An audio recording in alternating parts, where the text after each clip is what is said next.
Bonjour à tous et bienvenue aujourd'hui à l'Institut français du Japon à Tokyo. Nous sommes très heureux de vous accueillir pour cette deuxième rencontre de notre cycle consacré aux enjeux contemporains du design que nous avons souhaité organiser à l'occasion de Design Art Tokyo et avec le soutien de l'Institut français à Paris. Cette deuxième rencontre est consacrée aux transformations du design par les technologies numériques. Et à cette occasion, nous sommes très heureux de pouvoir accueillir Marie-Ange Breyer, qui est conservatrice en charge du design et de la prospective industrielle au Musée national d'art moderne et au Centre Pompidou, et que je souhaite remercier à nouveau ici pour nous avoir conseillé sur l'ensemble de l'organisation de ces rencontres. Nous accueillons également Monsieur Kinya Tagawa, qui est représentant du studio japonais Takram, ainsi que Jean-Baptiste Fastré, designer qui vit et travaille à Paris. Pour animer cette rencontre, je suis très heureux également d'accueillir Chihiro Minato, qui est photographe, auteur et qui enseigne également au département d'information design de l'Université des Arts de Tama. Et je vais lui laisser immédiatement la parole pour introduire cette rencontre. Chihiro Minato, c'est à vous. Merci. サンソスありがとうございます。皆さん、改めましてこんばんは。今日はこのデザインフォーラムにをお聞きくださりありがとうございます。今紹介がありましたように、今回で、シリーズとしては2回目になるんでしょうか。デザイン、デザイン東京の一環としてのフォーラムになります。今日のテーマを最初に申し上げますと、特にテクノロジーによるイノベーション、それを具体的な例を通して皆さんと共有して、それが我々の社会にどんな影響をもたらすのか、そのあたりのことを考えていきたいと思います。今ご紹介にありましたようにマリアンジュさん、ポンピドーセンターのデザインとプロスペクティブでしたっけ、プロスペクティブインダストリエルのディレクターマリアンジュさんはパリから、そしてジャン・バティスト・ファストレさんもパリから、田川さんと私は東京から参加ということになります。ご存知のように移動がままならない世の中になりました。我々は実はマリアンジュさんとは10年前にですね、オルレアンでお会いしたこともあるんですけれども、これまでこうした国際的なフォーラムは国境をまたいで、日本からフランスへ、あるいはフランスから日本へと長距離を移動して、実際にお会いして、お話ししてきたわけですけれども、今年はこういう状態になって、ある意味でこれも今日お話ししていくテクノロジーのイノベーションの結果、可能になったことだろうとも思います。時間も限られていますので、早速順番にですね、今日のパネラーの方からそうですね10分ぐらいでしょうか、話題はたくさんあると思うんですけども、それぞれプレゼンをいただいて、その後ディスカッションというふうに移っていきたいと思います。それでは最初にマリアンジュ・ブレイヤさんの方からお話しいただけるでしょうか。マリアンジュさん、よろしくお願いします。Oui, merci beaucoup. Bonjour, bonjour Bonjour. à tous. Je suis ravie de retrouver Chihiro Minato. C'est vrai que nous avions eu la possibilité de nous rencontrer, voilà, dans le cadre de ces nombreux échanges, en fait, entre la France et le Japon, en lien avec l'architecture contemporaine. Voilà, je tenais à remercier chaleureusement Samson Sylvain de cette invitation et toute son équipe. Donc je suis très heureuse d'être parmi vous aujourd'hui. Donc sans plus attendre, je vous propose d'ouvrir la présentation que j'ai préparée et donc je vais voilà, partager l'écran. Alors je vais voilà, ça devrait se faire assez rapidement.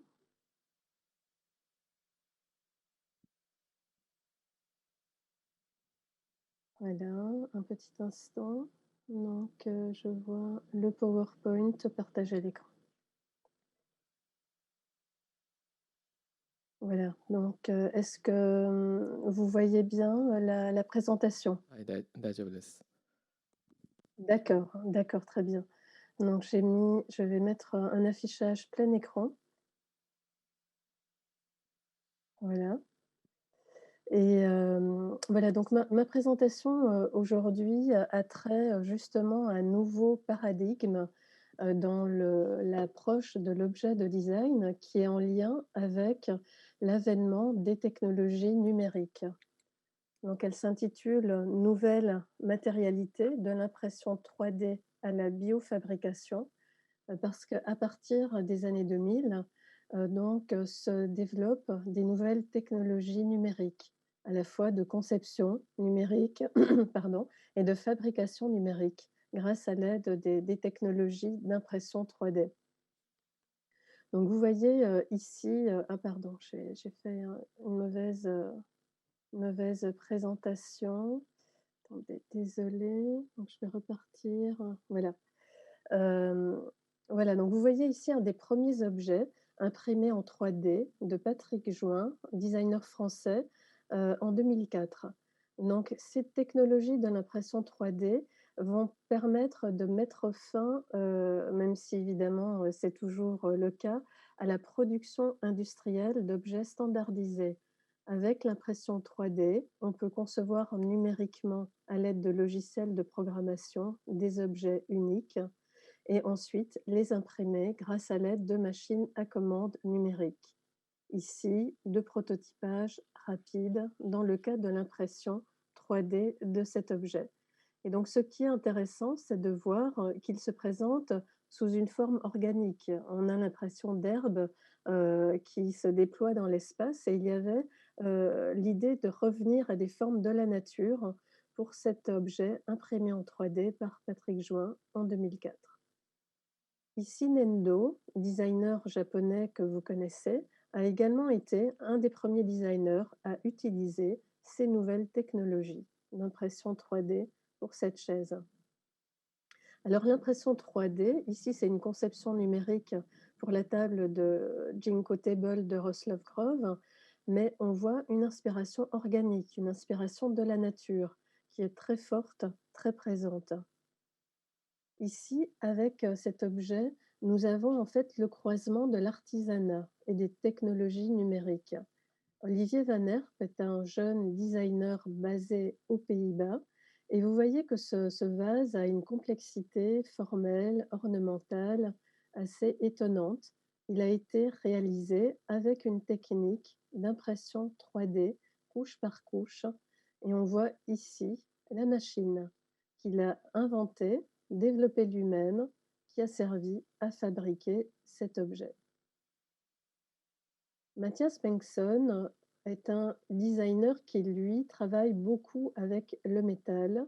et il a réalisé à partir de titanium cette table imprimée en 3D avec des technologies également très avancées. Donc vous voyez que ça permet une complexité formelle assez étonnante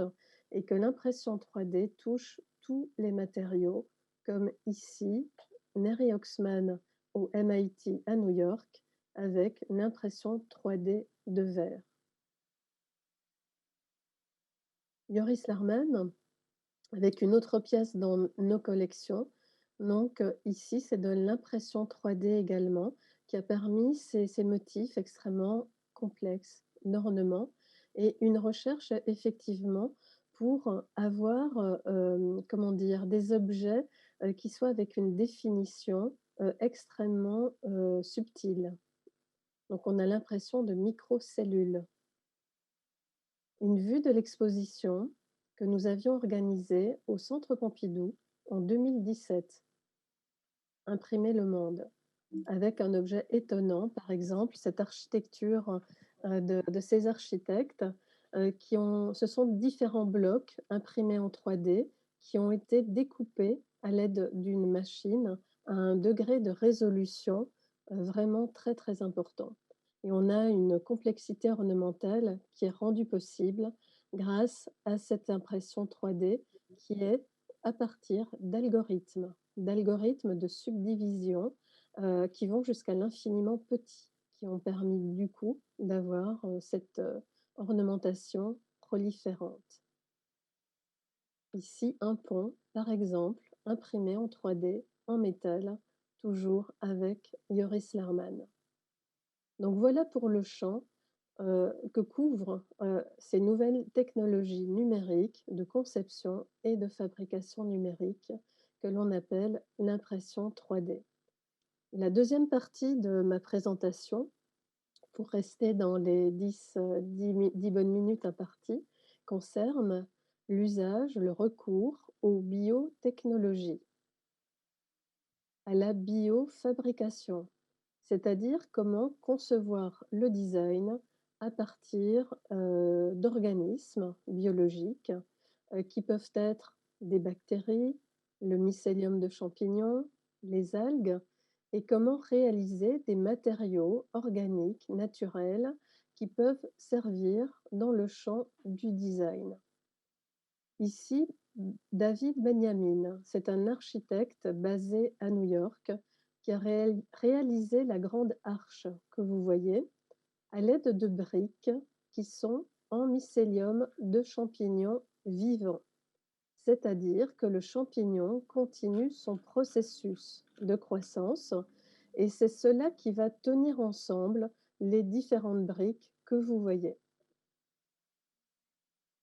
Une vue de l'exposition avec ces différents objets à partir de matériaux organiques, comme cette chaise de Clarenbeek et Dross qui a été imprimée en 3D et c'est du mycélium de champignons vivants également qui a été imprimé en 3D. Alors vous voyez des petits champignons qui sortent de la chaise, c'est parce que le processus d'oxygénation a encore duré quelques heures après l'impression 3D. Et ensuite, tout a été arrêté, stoppé avec un film bioplastique. Et donc ici, nous avons un objet entièrement compostable, entièrement renouvelable, avec une empreinte carbone négative. Voilà, l'idée est de travailler avec uniquement des matériaux organiques. Le mycélium ou les algues. Les objets que vous voyez ici au premier plan sont de l'impression 3D de microalgues comme matériaux. Ici, notre designer qui utilise les cocons de verre à soie. Encore le mycélium de champignons avec Jonas Edvard pour créer des objets de design. Vous voyez ici, sous le capot, un luminaire, mais qui est toujours vivant, qui continue de croître, et des formes arrêtées à gauche et à droite d'objets fabriqués à partir de mycélium de champignons. Samuel Tomatis est un designer français qui fait aussi des recherches dans une dimension écologique, éco-responsable, à partir d'agro-matériaux, à partir d'algues, travaillant avec des scientifiques. Le textile est aussi un champ important. Ici, Carole Collette, basée à Londres, fait des recherches pour développer des nouvelles fibres à partir du mycélium de champignons qui remplacerait le coton, qui est très polluant. Alors d'autres recherches dans le domaine du vivant peuvent être ces objets étonnants Crystallized Chair de Tokujin Yoshioka, où vous voyez ici une réflexion sur comment faire en sorte que le design puise dans les processus de croissance de la nature, avec ces objets issus d'un processus de cristallisation. Mary Oxman est une chercheuse au MIT à Boston qui fait des recherches sur le croisement entre biomatériaux et impression 3D. Les échantillons que vous voyez sont des recherches, sont faites à partir de micro-organismes qui ont été imprimés en 3D. Et il s'agit de trouver des matériaux nouveaux qui seront réactifs à leur environnement physique, à la lumière, à la température, à toutes ces conditions environnementales dans lesquelles nous nous trouvons. Alors pour terminer rapidement quelques exemples, Electric Life, une recherche de luminaires de Teresa van Dongen à partir de bactéries et qui vont produire de la lumière. Ici, c'est un objet où il faut nourrir les bactéries qui sont dans le cylindre, voilà, pour que cela puisse fonctionner. Rapidement, dans le champ de l'architecture, comment utiliser les microalgues pour produire de la biomasse en façade, pour réguler thermiquement le bâtiment. Comment avoir des objets ici à partir de microalgues qui fonctionnent à partir de la biosynthèse. Et voilà pour terminer quelques objets qui sont en fait importants dans les technologies du futur. Le graphène, extrêmement léger, imprimé en 3D, les objets bioprogrammables, et ici, par exemple, des recherches médicales. Ce sont des feuilles d'épinards décellularisées dans lesquelles on a injecté des cellules humaines. Et l'idée, c'est de pouvoir ainsi recréer des organes humains à travers ce biais. Voilà, donc là, on est dans le champ de la bio-impression qui est très utilisée dans la recherche médicale aujourd'hui. Et je termine avec ce bio-robot en forme de poisson, qui est une sorte de machine vivante dans laquelle les cellules ont été génétiquement modifiées, qui se déplace avec la lumière et qui pourrait servir dans la reproduction d'organes dans le corps humain. Merci beaucoup.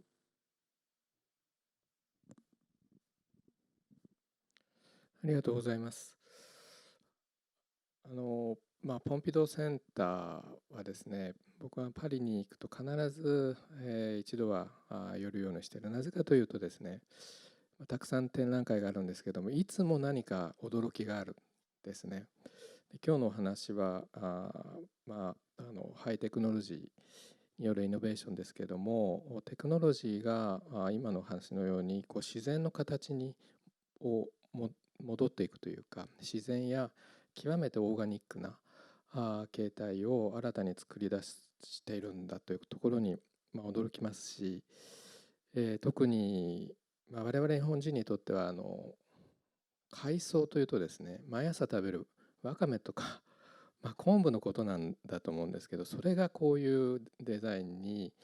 現れているというところにも本当に驚かされました。聞きたいことはたくさんあるんですけども、その前に、次は田川さんの方からですね、プレゼンをお願いしたいと思います。同じように10分ぐらいでお願いできるでしょうか。よろしくお願いします。皆さんこんにちは、田川と言いますけどよろしくお願いします。今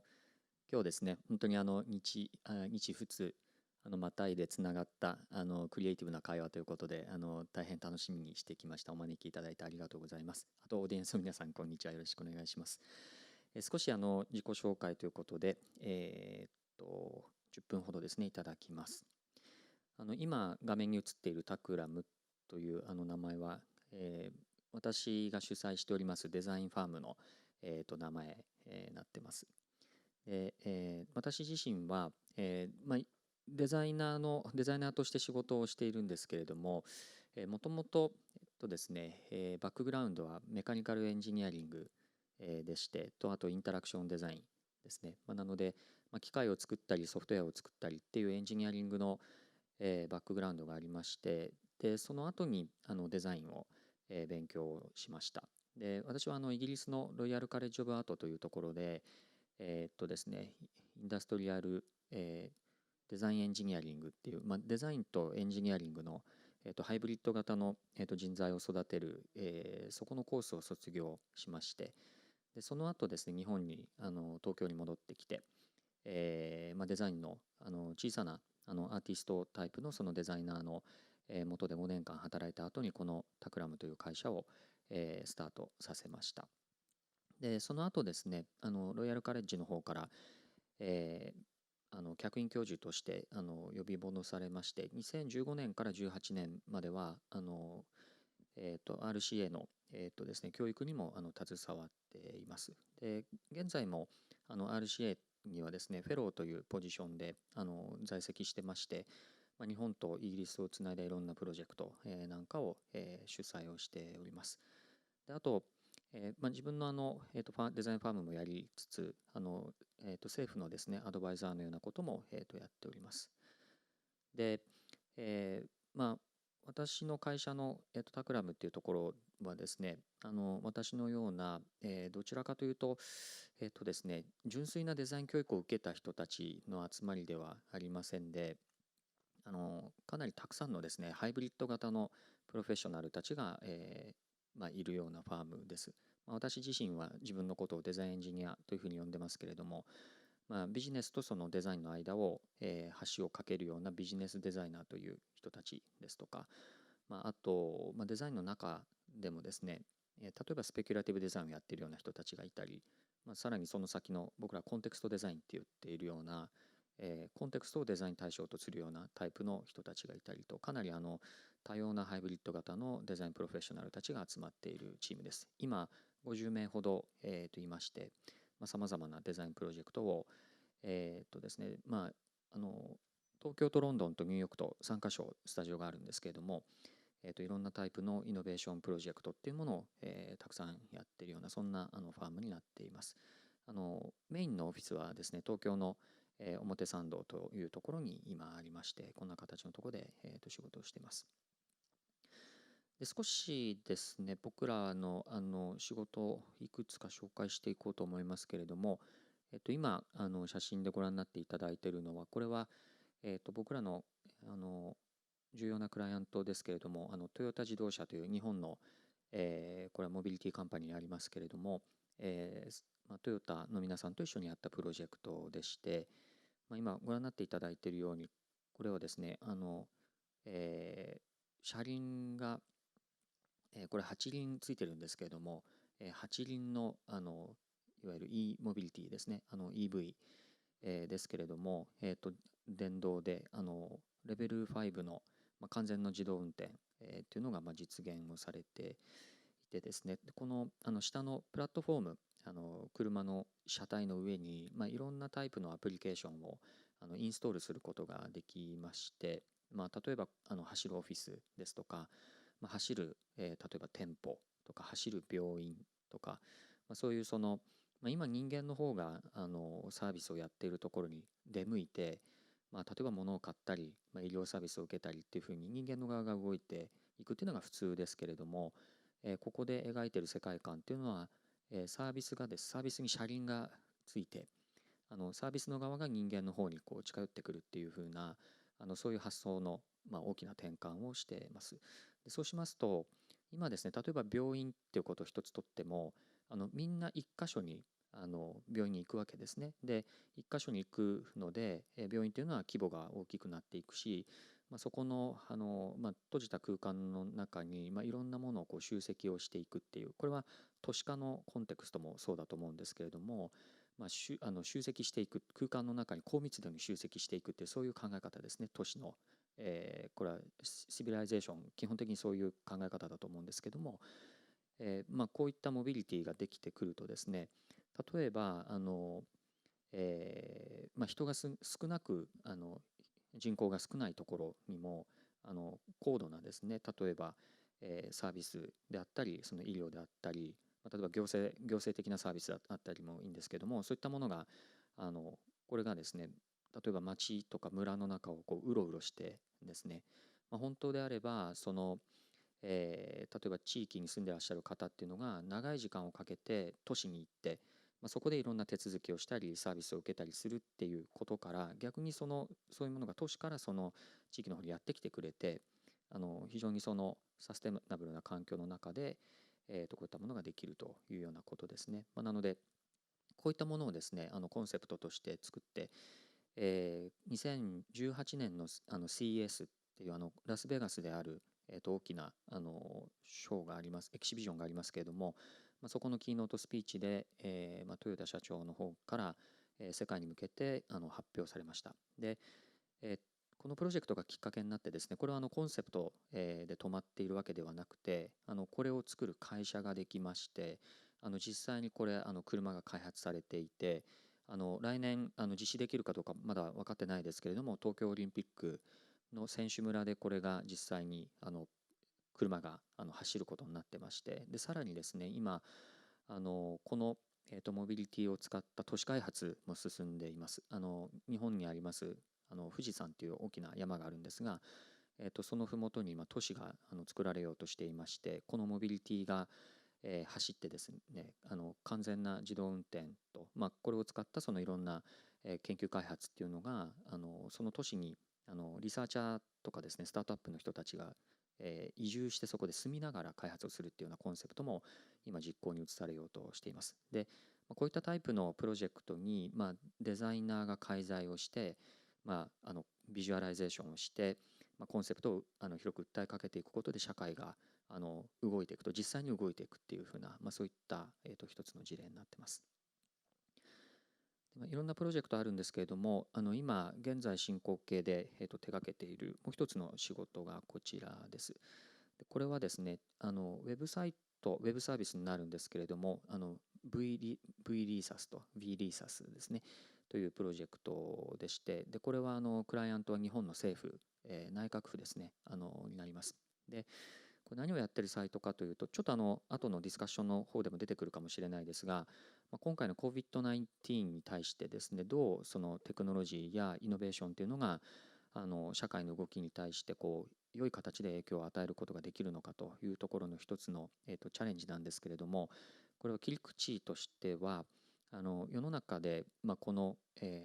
COVID-19 がですね起こったことで、人の移動が例えば止まったりしているわけですけれども、それによって、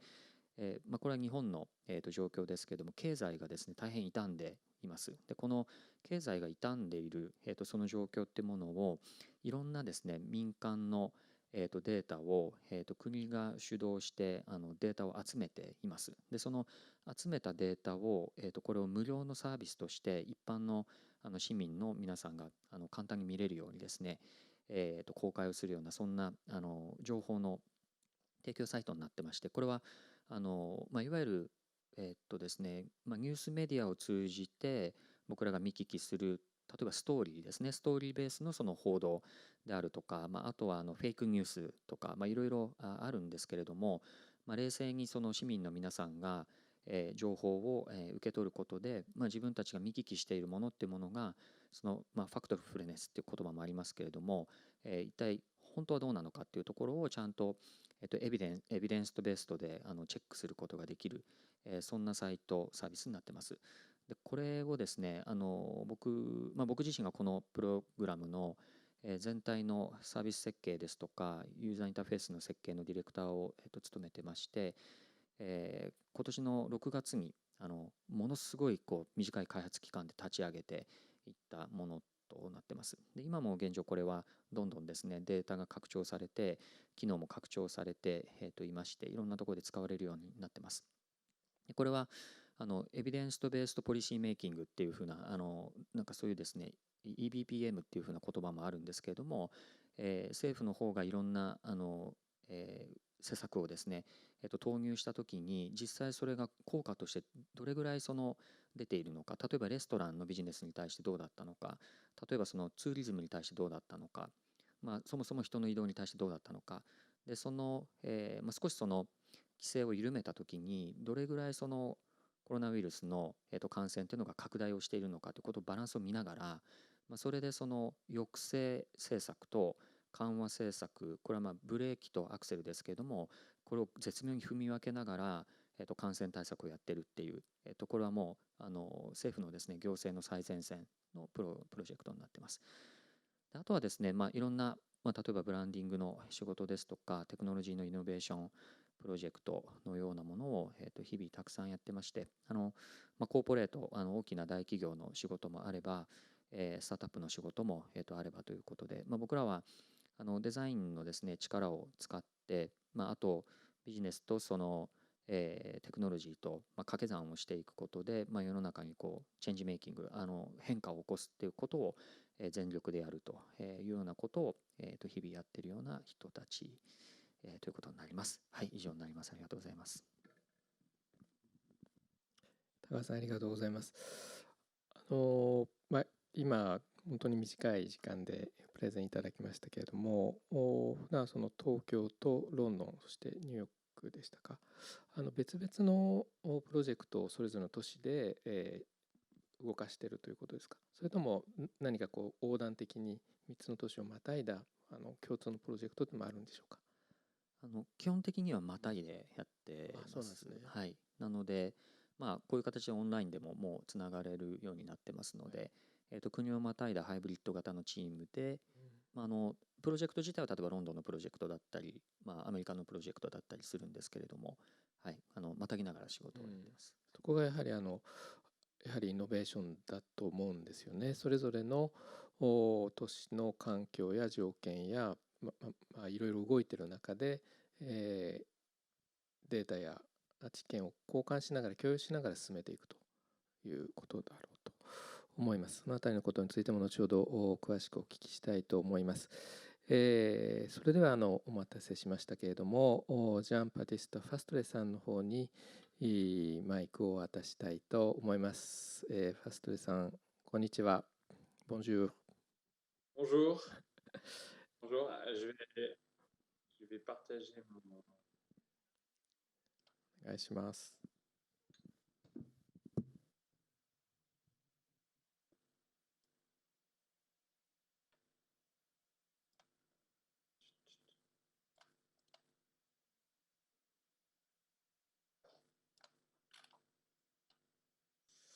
Donc, bonjour, je m'appelle Jean-Baptiste Fastré, je suis designer indépendant et je travaille sur différents types de projets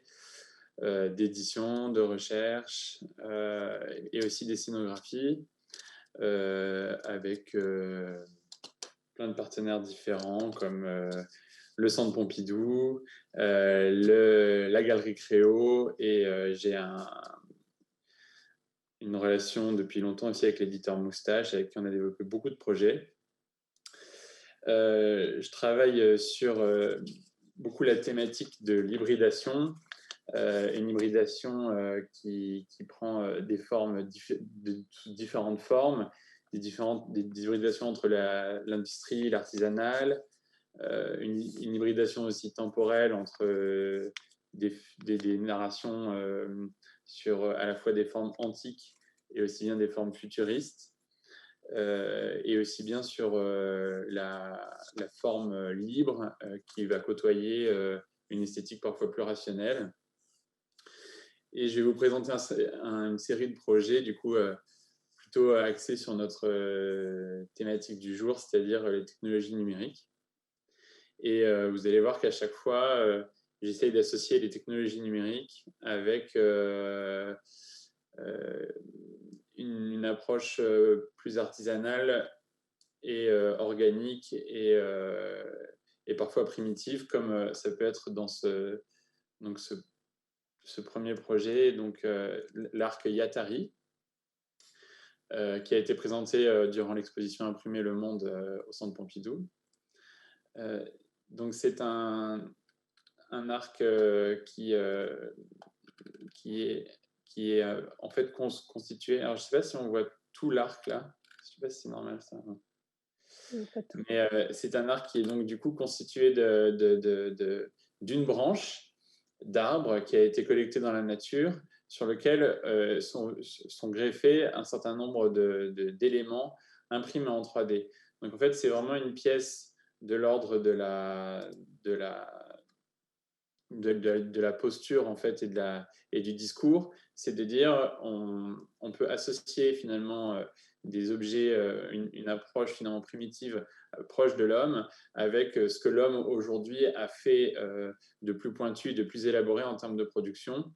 Et ici c'est un objet un petit peu fictionnel où on imagine que les premiers hommes et les hommes les plus contemporains collaborent sur la production d'un même objet. Donc ici en l'occurrence un arc.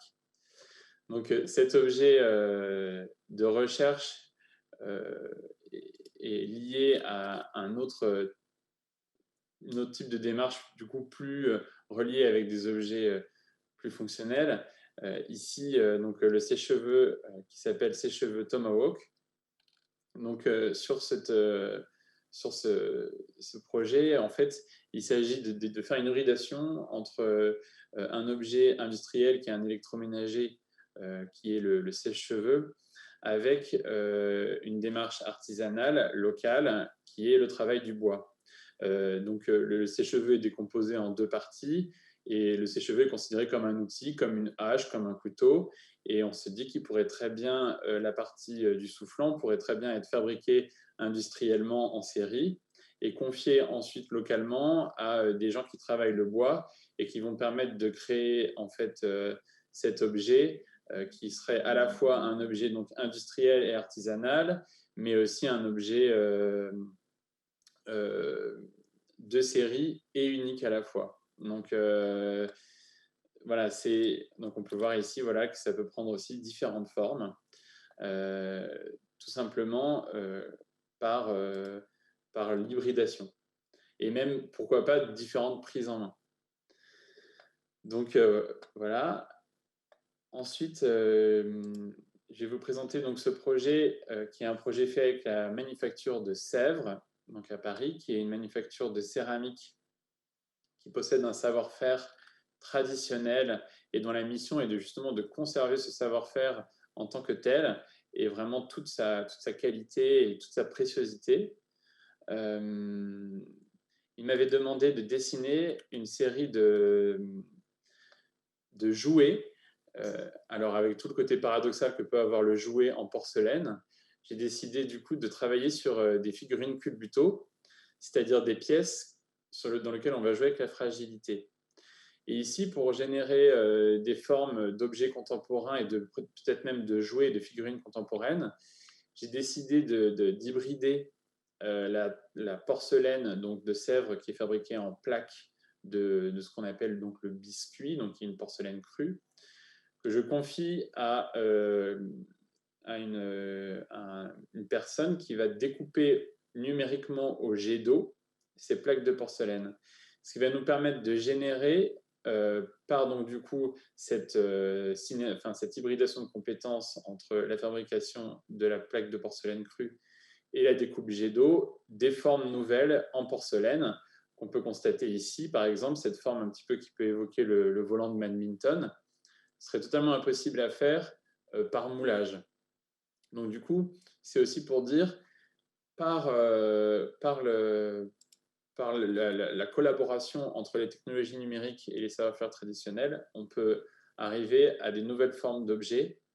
dans le cadre de l'objet artisanal. De la même façon, dans cet objet, donc, qui s'appelle le vase Scarabée, je vais faire collaborer, encore une fois, un artisan céramiste avec une industrie qui a une technologie assez pointue, qui est la technologie de l'optique, et en l'occurrence ici, d'un fabricant de masques, de casques de moto ou de masques de ski, qui va générer par des procédés chimiques très, très complexes ces surfaces irisées. Donc du coup, pour essayer en fait de créer une espèce de pont entre l'artificiel, l'irisé artificiel et l'irisé qui a été créé par la nature, je décide de faire cet objet qui a une forme qui va évoquer le scarabée, en associant le pot en céramique avec une façade en polycarbonate qui a été traitée par les fabricants. Et pour continuer un peu la narration, je lis les deux grâce à un élastique qui rappelle l'élastique qu'on peut retrouver à l'arrière du masque de ski. Donc, et par cette association, je génère une narration organique, le scarabée, et parfois, et on pourrait même dire presque rituel, parce qu'on peut y voir aussi un objet un peu magique, un peu sacré, certains diront funéraire, enfin voilà. De la même façon, dans cet objet, je vais convoquer à la fois la céramique et les technologies numériques à travers des vases, une série de vases qui, en fait, vont être en apparence des objets qui pourraient presque être des objets archéologiques ou antiques, en tout cas issus d'une société passée, mais qui en réalité sont produits grâce à une approche purement numérique. C'est-à-dire que, en fait, les éléments centraux donc ont été définis par moi, par ordinateur. Et ensuite, c'est l'ordinateur qui va proposer, par extrapolation de la ligne de ce vase central, différentes répétitions de contenants qui vont venir en fait s'accrocher sur la partie centrale. C'est-à-dire qu'en fait, c'est une sorte de co-création ou la conception d'un système qui va générer des formes aléatoires. Et après, moi, en tant que designer, je choisis celle que l'ordinateur m'a proposée. Ici, j'en ai gardé 3, mais j'aurais pu en garder plus. Ensuite, aussi, ce qui est important dans ce projet, c'est de se dire, ces formes-là, une fois qu'elles sont faites par ordinateur, elles sont ensuite, le moule, en fait, il est imprimé, ou en tout cas le master du moule, il est imprimé en 3D. Et donc, du coup, c'est cette impression 3D qui va être ensuite tirée en céramique. C'est-à-dire qu'en fait, à la fin, mon propos, c'est aussi de dire l'impression 3D, c'est pas forcément que l'objet fini. Ça peut aussi être une partie dans le processus de fabrication. Ici, par exemple, c'est le moule qui est imprimé en 3D et après, il permet de fabriquer ces objets en céramique. Donc voilà,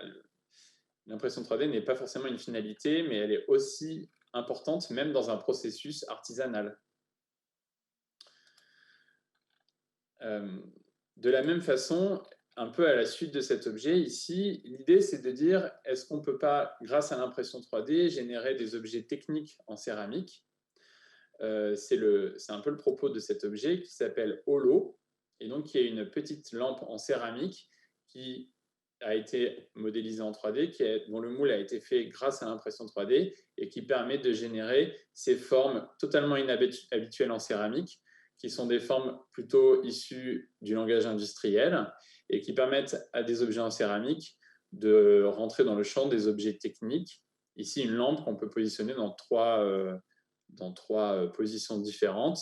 et ainsi régler l'éclairage un peu comme on le souhaite. Donc pour moi, c'est important en fait de dire que grâce aux nouvelles technologies, on peut faire rentrer la céramique dans d'autres usages. Et pour finir, je voudrais vous présenter un dernier objet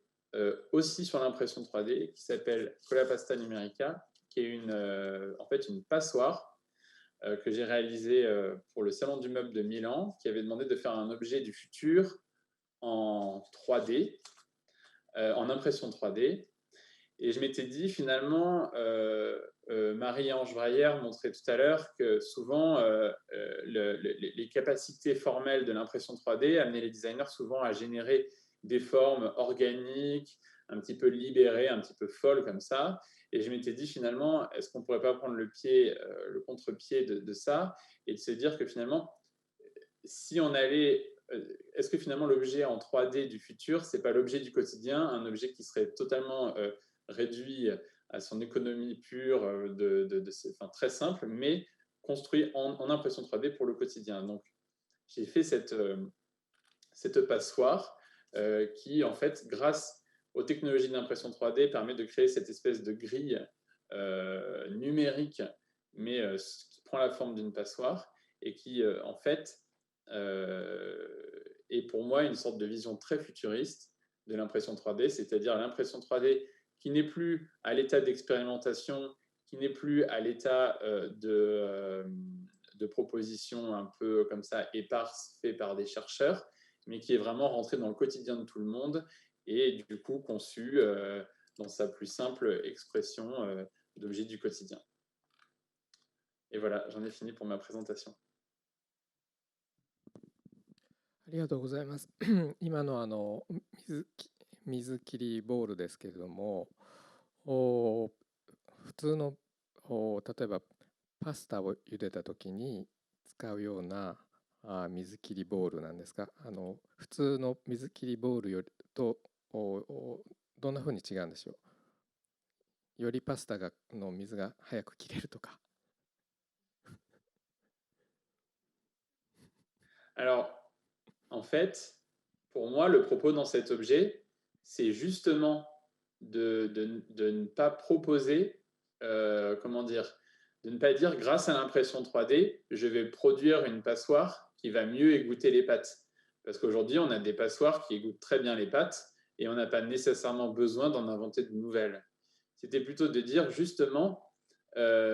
l'impression 3D de cet objet est très futuriste parce qu'en fait, il n'a pas besoin d'améliorer d'une certaine manière la fonctionnalité de l'objet pour légitimer le fait qu'il est imprimé en 3D. C'est-à-dire qu'on pourrait très bien imaginer que quelqu'un va avoir une imprimante 3D chez lui et va imprimer cette passoire parce qu'il l'a acheté, par exemple, sur Internet, il a acheté le fichier et il va l'imprimer chez lui. Et c'est comme ça qu'il va acquérir sa passoire. Donc du coup, au lieu de faire une passoire qui ni n'imprime ni n'essore mieux les pattes ou ni génère une esthétique folle, je me suis dit je vais faire la passoire qui est très économe en matière d'impression et qui pourrait être finalement l'objet du quotidien acheté par un particulier pour chez lui. はい。そうした答えを少し予想したんです。というのは、お話を聞いていて、デザインの最終形態と同時にそのデザインの最終形態に至るプロセスがとても大事なんだなっていうふうに感じたんですね。ですからハイブリッドというのは、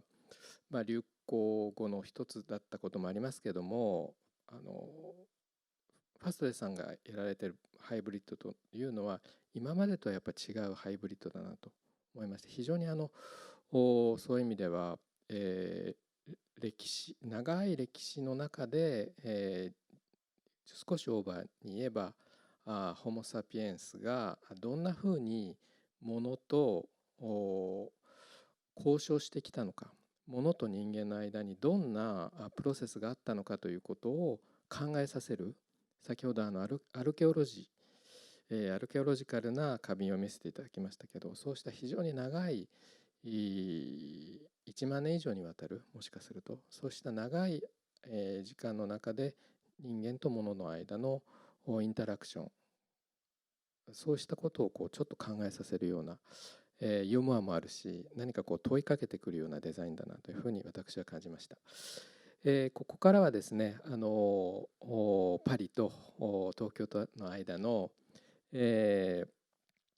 話の時間を持ちたいと思うんですけれども、最初にですね、少しだけ私の方から聞きたいことを聞かせてください。最初のマリアンジュさんが見せていただいたいくつかのプロジェクトですけれども、僕はそれを見てね、ちょっと不思議な気がしました。というのはテクノロジーによって極めてその有機的な形がどんどん出てきていて、でその中にはグロットって言いましたか、洞窟的な形であるとか、非常に有機的なカビでできている、菌糸体と言いましたけども、カビでできているチェア、実際美術館の中でカビでできているものを展示できるっていうのはやっぱりさすがペッポン微動だなとちょっとびっくりしましたけども、ああいった形が出てくるということで、それは僕にとっての例えばアール・ヌーボーのようなですね、デザインの歴史を100年ぐらい少し巻き戻した時にあった一つのデザインにおけるアール・ヌーボーやデコの時代に極めて有機的なデザインが出てきたわけですけども、そういうことを少し感じさせたんです。でマリアンジュさん、デザインの歴史の専門家でもありますけどもから見て、現在生まれているこうしたバイオデザインや、そして3D プリントによる有機的な自然的な形のデザインというのは長い歴史においては21世紀のアール・ヌーボーと言えるんでしょうか。それとも本質的に何か違うところがあるんでしょうか。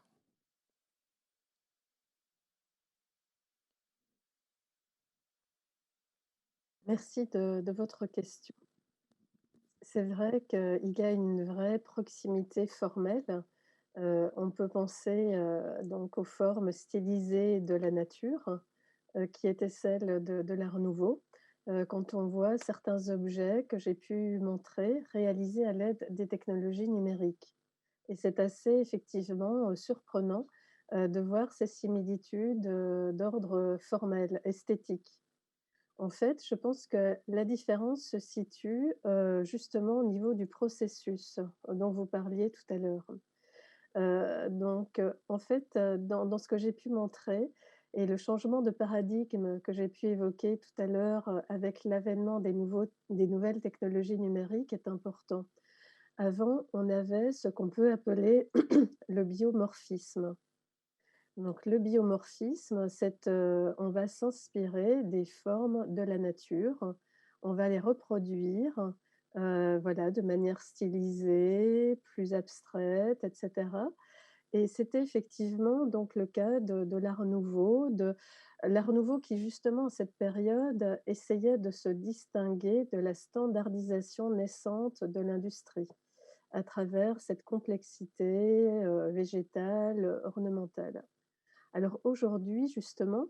on dépasse cette dimension du biomorphisme ou même du biomimétisme, qui est de s'inspirer des formes de la nature pour recréer en fait les processus de croissance du vivant. Recréer à travers une nouvelle dynamique formelle, l'évolution en fait du vivant, qui est quelque chose de toujours en mouvement, de toujours évolutif. Et donc il y a cette idée effectivement d'entrer dans la matière même, de la nature. C'est comme si on entrait, voilà, on prenait en considération, les cellules, voilà, tous les matériaux organiques qui constituent la matière même du vivant et qu'on recrée ça à travers les outils de simulation numérique. Ce processus effectivement de croissance, voilà, du monde vivant. Et donc, c'est, je pense, l'apport principal de ces technologies numériques et je pense que c'est effectivement pas le fait du hasard, si beaucoup de ces designers et architectes réalisent ces formes inspirées, organiques de la nature. Parce que je pense qu'ils veulent montrer qu'ils peuvent recréer ces processus de croissance du vivant à travers leurs objets. Alors leurs objets qui sont figés avec les matériaux qui vont être le métal, le verre, et cetera, mais qui sont les résultants de ce processus, en fait. Et aujourd'hui, le futur, du design est, je pense aussi dans ces recherches, quand j'ai évoqué les biotechnologies, la bioimpression, d'arriver même à s'approprier le vivant en tant que tel, dans un croisement entre la science, l'art et le design.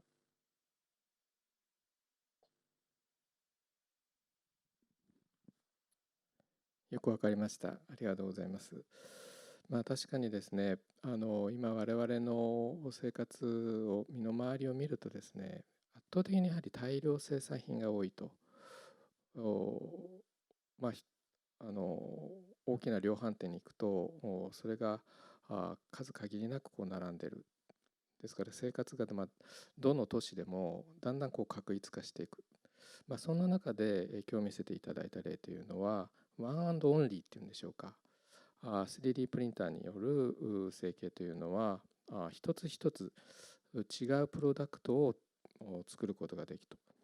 ファストレさんの先ほどの何でしたっけ、トマホークって言いましたか。斧のような形をしたドライヤーというのは、着想としては単純に見えますけれども、1000人いたら1000個違う違う形のドライヤーが生まれるということですよね。でこれはそれ自体が本当にイノベーションだと思うわけです。集積し確一化していく都市の中で、どんなふうに個性を取り戻すか、少しオーバーに言えば生活の中でどれだけ自分が自分であることを取り戻すか、そういうことに応えてるという気もするんですよね。そこでももしかすると例えばエミール・ガレが試みたような少量生産だけれどもそれぞれ少しずつ色が違う、そうしたデザインの考え方がもう一度戻ってきているような、そんな気もちょっとだけしました。そのあたりのことをですね、その田川さんに少しお伺いしたいんですけれども、先ほどのトヨタによる全く新しいモビリティ社会の提案というのは本当にびっくりするんですけども、こうした富士山と言われましたか、一つの都市の中でデザイナーが住み込んで極めて、実験的かつイノベーティブな探求を行っていくということ、これもう少し具体的に聞きたいんですけども、実際どんなふうに進んでいくんでしょうか。プロジェクト自体は、ですね、トヨタさんのウェブサイトとかに詳しく載ってるんで、ムービーとかご覧になっていただけるといいと思うんですけど、今は建築家のビャルケ・インゲルスが、全体のアーキテクトとして入って都市のデザインをやってますね。なのでいろんなクリエイティブ、あとテクノロジー、あとビジネスの、実験場のような形であれは行われていくんだと思いますけれども、一つポイントになってるんだろうなと思うのは、誰もその未来の正解を分かっていないっていうことなんだと思うんですね。なのであとやっぱり作るっていうことと使うっていうことと使う先の生活するっていうことを今までは例えばプロダクションやるメーカーとか、使うユーザーっていうのは、別の空間別の場所別の時間軸にいたんだと思うんですけど、今それが一体になって混ぜこぜになった中で何ができていくのかなっていうようなところっていうのがやっぱり少し新しいんだと思うんですね。でやっぱ潮流という意味では、デジタルテクノロジー自体のその発展というのはこれからも当然続いていくんですけれども、やっぱり僕らが住んでるこの空間であるとか、僕らはやっぱりこの身体って体を持っていますし、僕らの体は例えば怪我もするし、年齢もとっていくっていうふうな、そういったもの有機的なものですから、そういったことをやっぱりテクノロジーとインターフェースするためにはどうしてもやっぱ 3D のフィジカルなものっていうのがやっぱ欠かせないわけですよね。なので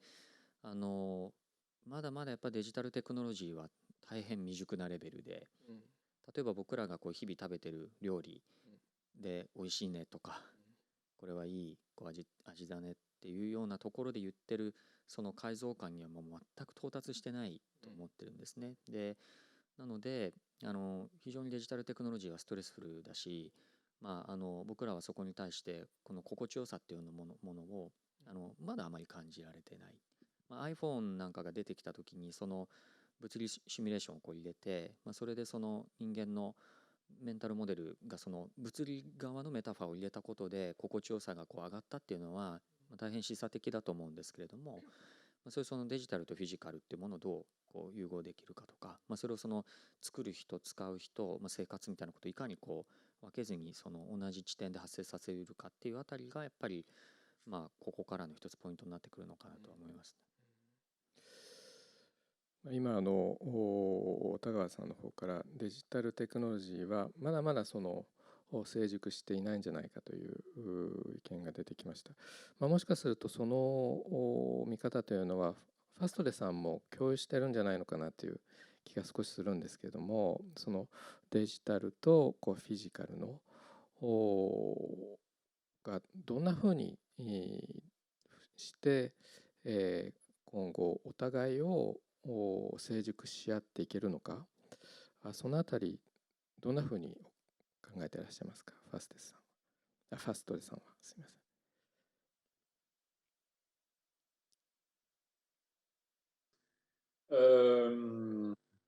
Moi, je ne suis pas ingénieur en technologie numérique, donc je ne pourrais pas dire comment améliorer le numérique, mais après, du point de vue du design en tout cas, et pour les designers, je pense que les designers, ils ont besoin aujourd'hui de regarder dans plusieurs directions à la fois. Peut-être que pendant un certain temps, on a regardé trop vers l'avant en oubliant certains fondamentaux en chemin, et que le designer, il doit garder un œil sur les nouvelles technologies, tout en essayant de restaurer aussi son lien avec la matière et la nature. Et c'est à lui de faire le chef d'orchestre, en fait, entre tout ça. Il doit être ce lien entre ces choses, en apparence opposées, peut-être, on pourrait imaginer, entre l'artificiel, le technologique et le naturel, mais faire le lien pour créer une synergie entre les deux et garder le meilleur des deux, quoi. Je pensais sur les histoires de technologie et d'information. C'est vrai que, par exemple, l'open source est souvent mis en avant comme quelque chose de très intéressant, et de lien entre l'artisanat et les technologies de l'information, et comment, en gros, on peut rentrer dans des grandes collaborations et dans des espèces d'émulation de recherche entre des personnes locales grâce à la technologie et grâce à ces nouvelles formes de partage, en fait. Et, enfin, voilà. Et en gros, c'est pour ça que je pense que pour moi, la maturité, en fait, elle ne va pas forcément venir de la technologie en elle-même, mais plutôt de la façon dont on l'utilise, et comment on l'utilise à bon escient et au bon endroit pour ne pas oublier notre propre nature, en fait.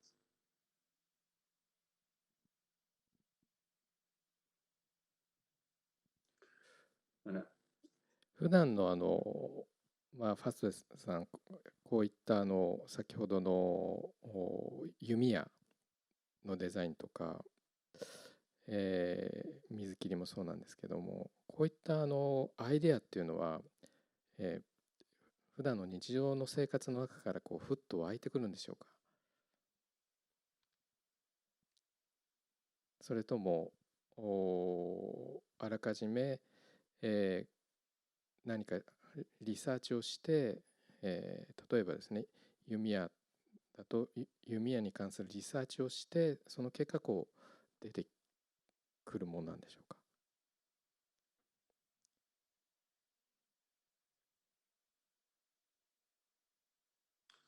Bah, souvent, il y a des liens aussi entre les projets, c'est-à-dire qu'un projet peut en amener un autre. Et, mais après, disons que c'est des idées sur des thématiques, et c'est des envies de dire des choses. Et je réfléchis pas, enfin, disons que ça me vient pas comme ça, mais c'est un peu une façon de s'exprimer, et je formalise en fait des idées sous forme d'objets, comme d'autres personnes pourraient écrire un texte. Ou voilà, c'est ma façon en fait de m'exprimer. Après, je travaille aussi beaucoup par réaction, c'est-à-dire que le designer, c'est pas quelqu'un comme, je sais pas, un peintre qui va être seul dans son atelier et qui va venir produire tout seul, en fait, isoler sa création. Le designer, il réagit à parfois une demande, parfois un contexte. Par exemple, la passoire, c'était une exposition. Voilà, on m'a demandé de faire un objet futuriste dans le cadre du Salon du Meuble de Milan. Et moi, j'aime bien, voilà, ce jeu de ping-pong avec le commanditaire. Et en l'occurrence, on me dit futuriste, et du coup, je me suis dit, c'est quoi finalement vraiment un objet futuriste en impression 3D?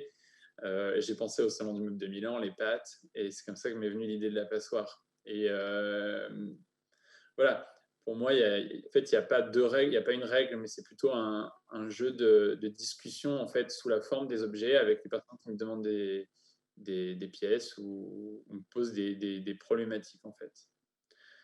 je considère que les objets sont un peu enfin, le design est un peu un travail comme si on devait résoudre des énigmes qu'on nous posait, en fait. Et les objets sont une réponse à une énigme. Voilà. そうすると、はい、はい、ありがとうございます。そうするとやはりデジタルテクノロジーが高度になればなるほどデザイナーの感性や感覚はより一層重要なものになる、重要であると。全てが例えばビッグデータの解析で、社会全体が回っていくわけではないということですね。そこでは偶然に発見されるものとか少しスポンテニアスな反応をするといったそうしたデザイナー個人の感性も極めて重要だとそう考えていいわけですよね。Oui, tout à fait. はい。マリアンジュさんにもう一度お聞きしますけれども、最先端の場でクリエーションを続けている多数のデザイナーと実際にやり取りをしているので、国を越えてですね、文化都市やバックグラウンドを超えて今21世紀のデザイナーがどんなことを考えているのかということをよくご存知だと思うんです。今日はフランスと日本なんですけども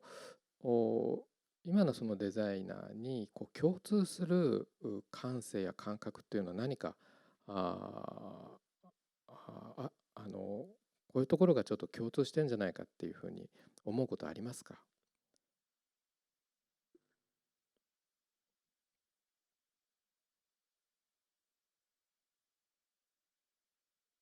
？Oui, effectivement. Donc, je pense que d'une part, aujourd'hui, partout dans le monde, designers, architectes, chercheurs utilisent les mêmes outils numériques.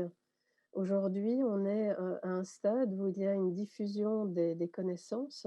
scientifiques, des connaissances dans la recherche fondamentale qui sont accessibles à tout le monde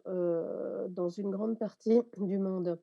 que ce soit au Japon, en Asie, en France, en Europe. Et c'est ce qui aussi, ce qui a changé aussi, c'est qu'effectivement, je pense que de la même manière que le Bauhaus, au début des années, du XXe siècle, le Bauhaus, qui est ce grand mouvement, international, qui va penser un design global au début du XXe siècle, était en fait très en lien avec une nouvelle société industrielle. Aujourd'hui, je pense qu'avec, cette société qui émerge, où il y a une numérisation croissante, de tout, on l'a vu à travers les recherches du groupe Takram, qui montrent cette numérisation, de tout, qui nous permet de mieux comprendre le fonctionnement d'une société. Et je pense que le rôle du designer, un peu partout finalement dans le monde, va être de se demander de quelle manière penser une forme de design holistique, de design global, qui intègre des champs scientifiques, mais également, le champ des sciences humaines, de l'anthropologie, de la sociologie. Comment penser effectivement, le design sous cette forme-là, pour que l'on soit dans une manière de repenser l'humain également? Tout à l'heure, on a pu entendre parler des développements du numérique. Effectivement, je pense que c'est le principal enjeu et comment nous allons nous positionner, avec l'obsolescence de notre corps, avec, voilà notre propre vécu par rapport, à ces intelligences artificielles. Aujourd'hui, on est à une époque où l'intelligence artificielle est sur le point d'arriver au même niveau que l'humain. Dans quelque temps, ce sera peut-être possible. Alors comment nous allons nous positionner par rapport à ça? Qu'est-ce que le designer, qu'est-ce que les créateurs, les chercheurs vont amener, pour qu'on retrouve également un sens, à notre vie, à la manière avec laquelle, nous vivons? Et je pense que aussi partout dans le monde, il y a une recherche sur des nouvelles formes de coexistence avec le monde naturel, avec le monde du vivant. Comment repenser justement de nouvelles formes d'équilibre entre cette numérisation croissante, cette dimension du vivant, de nouvelles formes d'écologie de la nature. Aujourd'hui, on a vu avec l'épidémie, la pandémie, une épidémie mondiale, je pensais à cette phrase de Jean-Paul Sartre, le philosophe, qui disait: «L'homme est de trop. Le monde peut se passer de l'homme». Aujourd'hui, on est, dans une situation, on se rend compte qu'on pourrait se passer de l'homme, que l'homme n'est plus au centre non plus de l'univers, et donc qu'on est, dans une ère extrêmement complexe. On va parler d'anthropocène, où l'homme aurait tout façonné et en même temps, on va parler d'une possible disparition de l'homme qui pourrait, être aussi, n'est qu'une petite, particule dans le vivant également. Et donc voilà, je pense que là, je ne réponds pas du tout sans doute à votre question, mais que tous ces enjeux-là sont sans doute une matière, effectivement de réflexion qui aujourd'hui, qui plus est à l'ère d'une pandémie, d'une épidémie mondiale et voilà, va traverser les recherches des créateurs, des designers ou des architectes.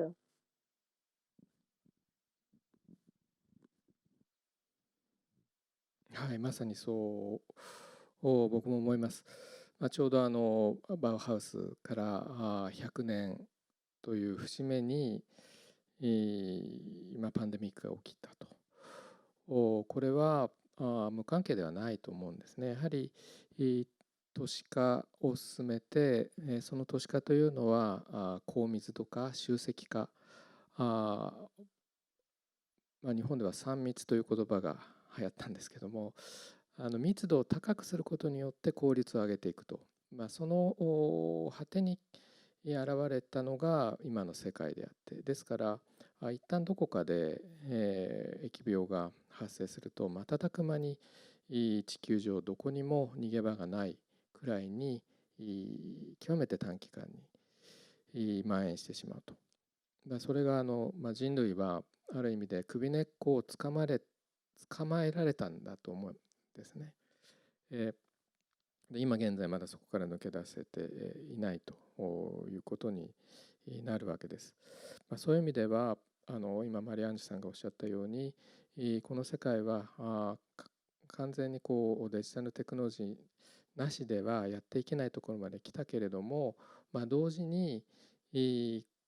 今のこの生活をこのまま続けていくこともできないと、どうしたらいいんだろうということに、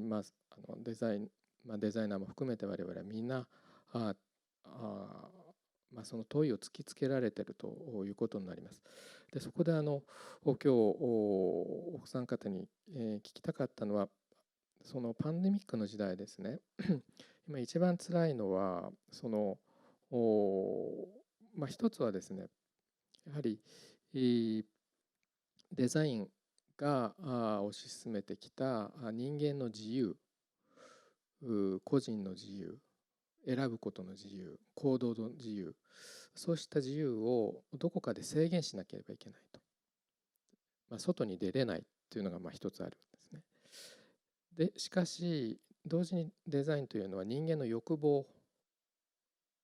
それは商品に対する欲望だったり衣食住全般に立つ欲望、その欲望を強く刺激する、そうした方向に来たと。そうしたデザインがデザインの歴史を作ってきたと思うんですね。欲望をどこかで制限しないと行動も制限できませんよね。自由と制限を両立するのが非常に難しい。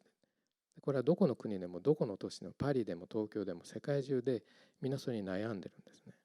この自由の制限と制限と個人の自由を両立できるようなイノベーションというの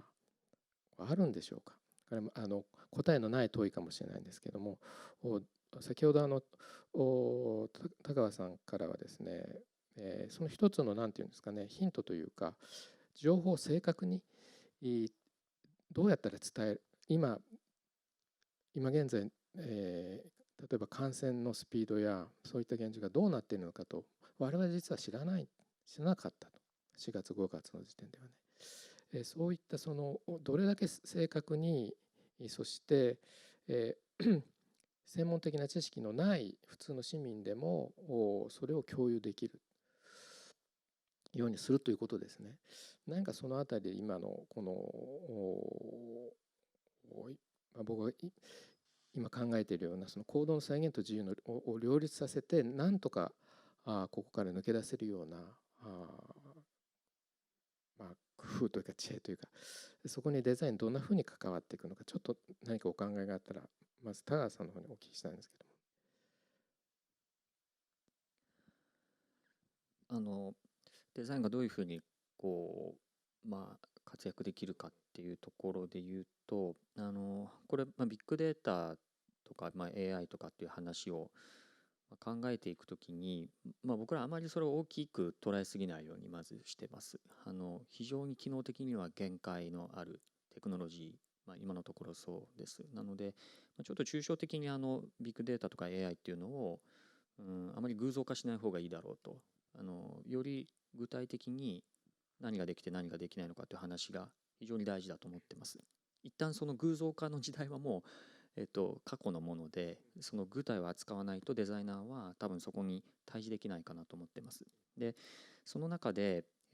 これはデータの専門家と会話をしていてもうかなり感じるんですけれども、ちょっとですね、ビッグデータとか AI の万能論のようなものに多分皆さんとらわれすぎてると思うんですけど、実際やってみると全然そんなことはないわけですね。で、例えばそのデータはあると。で、それで解析ができて予測もできた時に、だけども人はそれに従わないわけですよね。例えばマスクは重要だと言ってもしない人もいると。何なのかっていうことなわけです。で、それは人間自体がやっぱりエモーショナルな生物だし非合理なものでもあって、そういうところに人生の楽しみとか快楽もあるわけですね。なのでその人間とそのシステムっていうのが結合した時に、人間っていうのはそのシステム側から見るとよくわからないアクターなわけです。で、今回のその感染抑制のような話で言った時に、各政府が悩んでるのはまさにそこの部分なわけですよね。合理的に皆が行動しない。ただ合理的に行動を完全にする人間社会っていうのは僕らのウェルビーイングとかその人生の豊かさからするとかなり対極的なコンセプトだったりもする。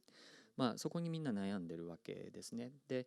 そういったかなりウィキッドプログラムだと思うんですけども、そこにデザインというのはどういうふうに入っていってその間を調整することができるのかっていうのは私自身の関心です。で、キーワードとして今僕らがですね、今年の南アフリカで行われたデザインダバで僕らのディレクターの一人が提示したコンセプトにデータヒューマナイゼーションっていうキーワードがあります。で、データヒューマナイゼーションっていうのは、データにですね、データの人間化ってことですね。で、まだデータっていうのはヒューマナイズされてないんじゃないかっていうことを問題定義です。で、このヒューマナイゼーション、例えばデータビジュアライゼーションとかデータ、例えばアクチュアライゼーションとかいろんな言葉あるんですけれども、データっていうのが多分ヒューマナイズされることを待ってるんだと思うんですね。で、このヒューマナイゼーションっていうことをじゃあ、テクノロジストたちだけでやりきれるかというと多分難しくてですね、ここは多分人間観察の専門家であり、人間のエモーションにどう訴えることができるかっていうやっぱデザイナーたちの知見っていうものをそこにやっぱり活用していくことで、より良い第三の道っていうのが出てくるんじゃないかというふうに思うわけですね。なので、データの可視化とか予測っていうのは確かに強力なんですけれども、ただ実際にそれで人が動くわけでもないし、動いたとしてその先に豊かさとかウェルビーイングがあるわけでもないというその構造を理解した上で、定量的な部分とそのもっと質の部分、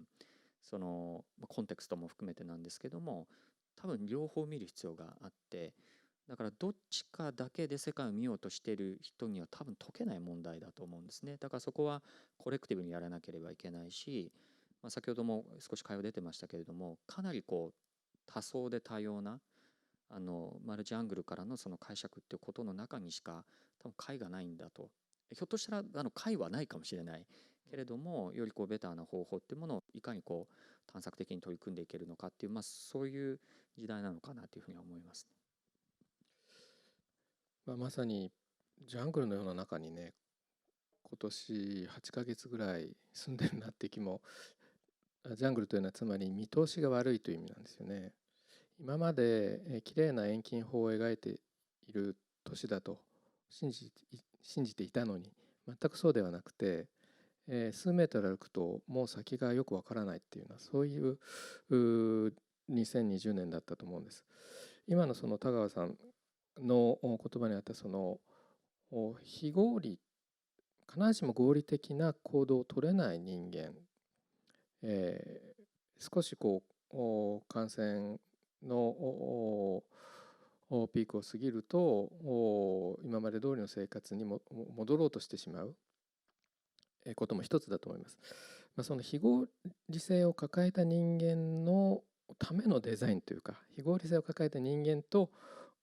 付き合っていくためのデザインというか、デザインというのはやはり合理性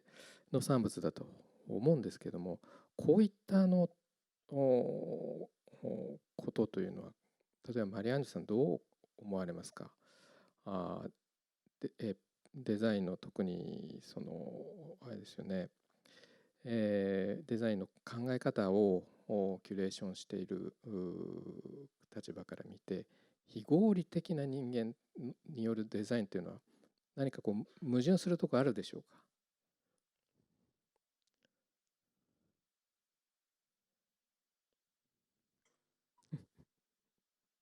？Comme personne n'est rationnel, mais oui, effectivement, je pense que dans les échanges que nous avons eus est ressortie, une dimension importante qui est cette dimension fondamentalement humaine, du design et puis le fait que tout ce qui était de l'ordre de la rationalité n'était pas tout, évidemment. Je pensais à des grands designers comme Ettore Sottsass, par exemple, qui disaient que le design commençait là où s'arrêtaient les processus rationnels et donc il ouvrait la voie à une autre approche, du design qui était plutôt de l'ordre, comme, Ettore Sottsass l'appelait, de la magie et donc cette dimension, en fait, émotionnelle des objets, de se dire qu'on va aller au-delà d'un objet utilitaire fonctionnel pour, développer des objets qui ont une puissance émotionnelle, forte. Je pense que c'est là aussi que se situent les grandes innovations du design. Comme on l'a vu avec Takram ou Jean-Baptiste Fastré, il y a aussi une dimension empathique, émotionnelle, très importante et on va au-delà de ces processus, rationnels. Je pensais aussi à un autre designer disparu, il y a un an qui est Alessandro Mendini. Dans les années 70, Mendini, donc c'est pas tout il y a quelque temps quand même, mais Alessandro Mendini disait que le rôle du designer était de concevoir des objets à usage spirituel. Voilà, donc peut-être qu'un des remèdes serait de penser des objets à usage spirituel, donc qui ne soient pas des objets de consommation immédiate,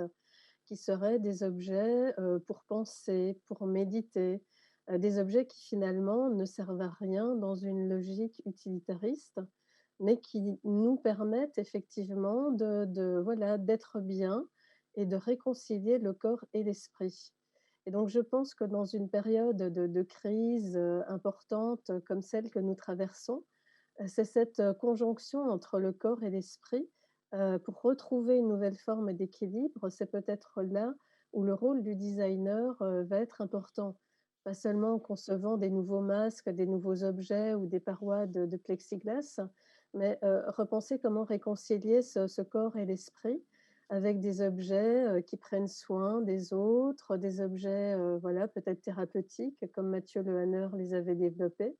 ou les 6 ponts en France avec Cynthia Fleury qui parle aussi de design with care, de prendre soin. Donc en fait, là, je pense qu'il y a un champ important, à une époque où on se rend compte que la santé est devenue primordiale et que peut-être, voilà, le design va s'emparer aussi de ces nouveaux enjeux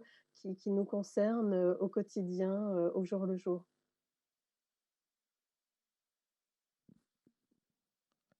はい、ありがとうございます。今のスピリチュアルな部分でのデザイン、例えば心のケアに、COVID-19 というのは、体だけではなくてまさにその心の問題を浮上させたわけですけれども、その心の部分に働きかけるデザイン、まさにそのスピリチュアルなデザインというしかないと思うんですけども、田川さんどうでしょう、そのスピリチュアルなところにこう働きかけるデザインというのは何か思い当たるところありますか？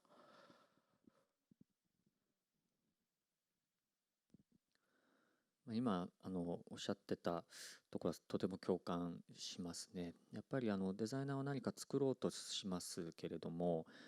やっぱりこう何もないこととか、逆に幸せであったり、今特にこうオンラインの環境だと全てが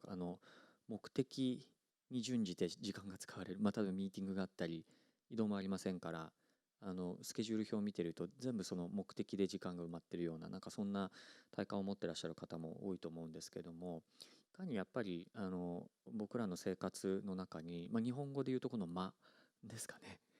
いわゆるその英語で言うとトラレンスなのかもしれないですけど、遊び、日本語、僕はとても好きな日本語で間とか遊びっていうのは、あの英語で言うとなんかスペースフォーエルボーとか言うんですかね、この肘が動くスペースとかって言いますけど、こういったことっていうのがやっぱとっても大事ですよね。なのでそういうことをやっぱりどうやったらそのデザイナーがその作らないこともオプションに含める中でやれるか、あとは資本主義のような話でいくと、例えば成長しないというオプションの中でそういう逆に遊びというものを生み出していけるのかっていうあたりはやっぱりデザイナーは非常にその理想主義的に考えられる数少ない職種のようにも思いますから、そういった議論を皆で、これはパンデミックとてもひょっとすると自分たちを振り返るいい機会かもしれないので、そういう議論を世界の皆さんと活性的にやれたらいいんじゃないかと思います。おそらくその間という言葉を聞いてマリアーニュさん、日本の建築をたくさん扱ってきたこともあるので、少し懐かしい気がしてるんじゃないのかなという気がします。いかがですか、間とか、遊びっていうね。Oui, oui, effectivement. Donc, ça n'existe pas en français, à ma connaissance, cette notion d'espacement entre les choses. Et voilà, donc on a beaucoup de choses à apprendre, effectivement, du Japon dans son rapport aux objets, dans son rapport à l'espace, pas seulement architectural, mais effectivement dans la conception même des objets, de notre rapport aux objets qui est à réinventer. Oui, je suis tout à fait d'accord avec cette importance de l'intervalle, de l'espacement qui est absolument nécessaire, et j'ai cru entendre aussi le mot de jeu, comment, jouer, l'importance du jeu pour que voilà, il y ait un jeu du corps dans l'espace et cetera, et je pense que ça, c'est aussi une notion importante qui rejoint ce dont on parlait avec Jean-Baptiste Fastré aussi tout à l'heure sur, l'idée que les technologies numériques avaient amené la co-création, comment chacun allait personnaliser, singulariser des objets, et peut-être aussi que cet intervalle entre les choses est aussi une marge de jeu dans lesquelles on pourrait être aussi des co-créateurs des objets à venir, qu'il y aurait des nouvelles formes en fait aussi de créativité, plus partagées en fait, qui pourraient se mettre en place et qui pourraient peut-être donner un autre sens en fait, également, aux objets avec lesquels, nous vivons. そうですね。ファストレさん、いかがですか？何か、面白い遊びを生み出すような、Oui. えー何かこの時代、僕らにこう希望や少しこうなんていうんですかね、リラックスの時間を与えてくれるような、そういう遊びを思い出すようなデザインというのは何か考えていますか？ファストレさん。Bien, effectivement, en tout cas, je trouve ça bien de, de remettre aussi de la poésie et de la narration dans les objets, et que les objets soient pas simplement, enfin c'est le cas par exemple sur les sèche-cheveux, qu'ils n'aient pas simplement l'esthétique de répondre à leur utilité comme des machines en fait au service des hommes, mais qu'il y a un lien qui se recrée en fait entre les objets. C'est aussi pour ça que sur ce sèche-cheveux, j'ai simplement mis un seul bouton marche-arrêt, alors que les autres sèche-cheveux qu'on a aujourd'hui, ils ont toute une série de boutons pour avoir plus de vent ou plus de chaleur et tout ça. Et l'idée, c'était de dire, voilà, l'innovation sur cet objet, c'est pas qu'il va mieux sécher les cheveux que les autres, comme tous les autres sèche-cheveux essayent de faire, parce qu'en fait, ils sont simplement là pour être des outils. En fait, l'innovation, là, c'est un lien plus fort et une poésie plus forte et voilà, un attachement plus fort entre l'objet et son utilisateur. Et aussi, je voulais rajouter quelque chose par rapport à la notion de personnalisation. Quand on dit sur un objet peut être grâce à l'impression 3D par exemple, ou grâce à l'intervention d'un artisan dans sa fabrication, à chaque fois différent, je pense que encore plus fort que le fait de personnaliser les objets, c'est de proposer aux gens des objets à chaque fois différents. Parce que quand on rencontre par exemple, quand on rencontre un autre être humain et qu'on tombe amoureux, par exemple, de quelqu'un qu'on a rencontré, l'idée, c'est pas de le modifier pour qu'il soit exactement comme on veut qu'il soit, mais de le prendre tel qu'on le reçoit, avec ses qualités, ses défauts. Et finalement, c'est à ce moment-là qu'on s'attache le plus à la personne. Et donc, du coup, je crois finalement plus à une rencontre entre des humains et des objets singuliers que le fait que les humains vont façonner les objets à chaque fois exactement par rapport à leur personnalité ou à ce qu'ils pensent vouloir en fait. Je pense qu'à ce moment-là, le lien, il est encore plus fort. なるほど。ありがとうございました。なかなかその直接ね、人に会うことができなくなった今年ですけれども、それでも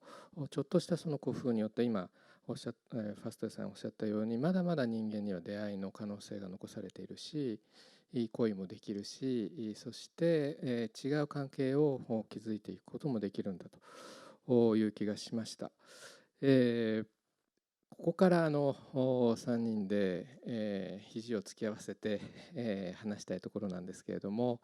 予定の時間が来てしまいました。パリと今日の東京の間は本当に長い距離が、あるんですけれども、でもこうして1時間話してみるとですね、なんか同じところで、話しているような気も少し空気をちょっとね共有しているような気もしてきました。長い間お聞きいただいてありがとうございました。高川さん、マリアンジュさん、そしてファストです。本当にありがとうございました。こちらは夜で、そちらは昼ですけれども、でも我々が見ている都市の色というのは、多分同じ色なんじゃないかなという気がします。ぜひ次は一緒に3人で4人でどこかの町で会っていっぱいやりたいですね。どうもありがとうございました。Merci beaucoup. Merci. Merci. Merci. Merci beaucoup. À la prochaine. Merci. Merci.